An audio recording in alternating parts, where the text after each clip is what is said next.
আসসালামু আলাইকুম, সবাই কেমন আছেন? আমি সেদিন গিয়েছিলাম মিরপুরে একটা কাজে। ভাবলাম যে সেগ্রাতোতে যাই। এখানকার খাবারটা একটু টেস্ট করি। কজ ইয়ামচা আর হচ্ছে ডিম সামে অনেক খাওয়া হয়েছে। এগুলো তো বেস্ট একটা খাবার। আমার সবচেয়ে বেস্ট লাগে ইয়ামচা। আর এই রেস্টুরেন্টটার ডেকোরেশনটা অনেক বেশি সুন্দর। এটা একটা মানে ন্যাচারাল ভিউটা আমার কাছে বেশি ভালো লেগেছে। আর এমনিতে এরকম গাছপালা রেস্টুরেন্ট থাকলে আমার বেশি ভালো লাগে। এটা রুফটপ আছে। এই রুফটপে অনেক বেশি গরম। আর নিচটাতে হচ্ছে ভালো।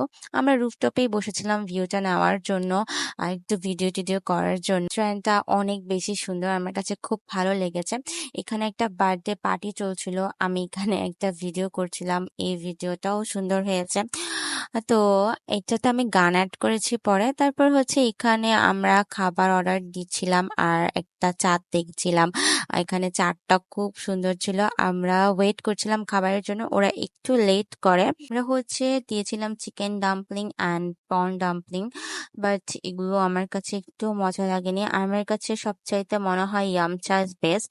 তো আমি এখানে একটা জিনিস কেনার জন্য স্পার্কেল জুয়েলার্সে চলে যাই।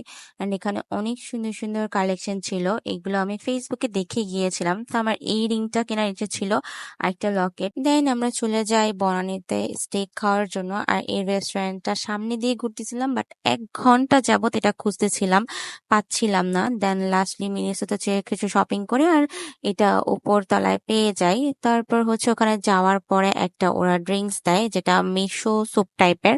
তো এটাও ভালো ছিল। খাওয়া শেষ করে আমরা অর্ডার দিই। আমরা স্টেক অর্ডার করি, এটার সাথে একটা রাইস অর্ডার করি আলাদাভাবে। আর এটার সাথে এটা রাইসটা ছিল কমপ্লিমেন্টারি। আর হচ্ছে এগুলো খেতে অনেক বেশি মজা।